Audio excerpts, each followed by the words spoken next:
జీతాలు ఇవ్వకుండా ఉపాధ్యాయులను సిబ్బందిని వేధిస్తూ నాయకుల పేర్లు చెప్పి సిబ్బందిని బెదిరిస్తున్న నాదర్గూల్ గ్రామంలోని సెయింట్ మాథ్యూ స్కూల్ యాజమాన్యం. స్కూల్ ముందు ఉపాధ్యాయులు సిబ్బంది ఆందోళన.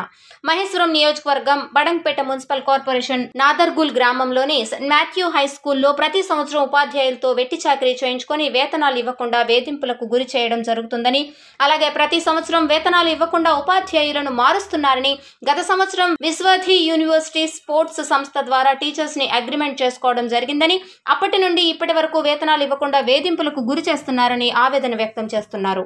మీడియా మిత్రులందరికీ నమస్కారము. నేను ఇక్కడ సెయింట్ మాథ్యూ స్కూల్లో గత సంవత్సరము నేను ఇక్కడ విశ్వధ యూనివర్సల్ స్పోర్ట్స్ అనే కంపెనీ ద్వారా ఇక్కడ అగ్రిమెంట్ చేయబడింది. సో ఒక 3 నెలలు నాకు జీతం ఒక 5,000 10,000 అట్లా ఇచ్చేవారు. దాని తర్వాత నుంచి ఇంకా మేడం వేధింపులు స్టార్ట్ చేసింది. జీతం సరిగ్గా ఇవ్వకుండా ఎప్పుడు పడితే అప్పుడు నా దగ్గర ఇప్పుడు లేవు, నేను అప్పులలో ఉన్నా, అట్లా ఉన్నా, ఇట్లున్నా, అట్లా చాలామందికి, చాలా టీచర్లకి, ఒక 10 మంది టీచర్ల దగ్గర ఇప్పటివరకు ఎవ్వరికి డబ్బులు సరిగ్గా ఇవ్వలేదు ఆమె. అయితే ఇంకా ఒక 6-7 నెలల నుంచి కూడా నేను ఆమె వెనుకబడ్డాను జీతం కోసము.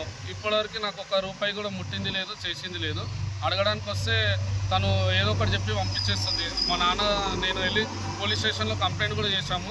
రాజు అనే ఎస్ఐ ఏం చేశారంటే, ఈ ఒక నెల ఆగండి సార్ అని చెప్పి ఒక టైము ఈ గత లాస్ట్ మంత్ 20 తారీఖు వరకు ఇప్పిస్తానని చెప్పారు. 20 తారీఖు కూడా దాటిపోయింది, అది మించిపోయింది. ఇంకా 20 తారీఖు కూడా దాటిపోయినాక మళ్ళీ నేను మేడంకి కాల్ చేస్తే, నువ్వు పిఎస్ దగ్గరికి వచ్చి కళ్ళు ఆడగలవు అని అంటున్నారు, కానీ ఆమెకి ఏమి ఇది లేదు, రెస్పాన్సిబుల్ లేదు. ఇలా చాలామందిని వేధిస్తున్నది. మరి దీని మీద మీరు మీడియా మిత్రులు ఇద్దరు, మా మేడం తను బిందు, ఇంకొక ట్రైనర్ వచ్చేసి ప్రియాంక మేడం, వీళ్ళిద్దరు కలిసి ఇక్కడ వర్క్ చేశారు సార్. లాస్ట్ ఇయర్ మొత్తం వర్క్ చేశారు ఫిబ్రవరి మంత్ వరకు. సో తను ఇప్పుడు ఇంకా నాకు 91,800 రావాలి వచ్చింది సార్. 91,800 వచ్చేది ఉంది ఇక్కడ నుంచి నాకు ఇంకా. సో ఇప్పటివరకు 1 రూపాయి కూడా ఇవ్వకుండా నన్ను ఇంత వేధిస్తున్నది తను ప్రతిరోజు. నేను ప్రతిరోజు మార్నింగ్ ఈవినింగ్ వచ్చి వెళ్తున్నాను. బట్ సార్ స్కూల్లో దగ్గర ఒక 5-6 మంది 10 మంది టీచర్లు దాకా ఉన్నారు. వాళ్ళకు కూడా 1,00,000 రూపాయలు దాకా ఇవ్వాలి. ఒక ఆమె లావణ్య అని ఉంది, లావణ్య మేడంకి 1,00,000 ఇవ్వాలి. యుక్త టీచర్ అని ఉంది, ఆమెకు 1,00,000 ఇవ్వాలి. మళ్ళీ ఇంకో సుచిత్ర అని ఉంది, ఆమెకు ఒక 30,000 దాకా ఇవ్వాలి. వాళ్ళ అమ్మ కూడా ముసలామే, తను పాపం పేదలు. వాళ్ళు అడిగి వాళ్ళు కూడా వెళ్ళిపోయారు. ఇప్పుడు చూడండి సార్, మీ ముంగటనే గేట్లు బంద్ చేసుకున్నారు, పెట్టుకుంది.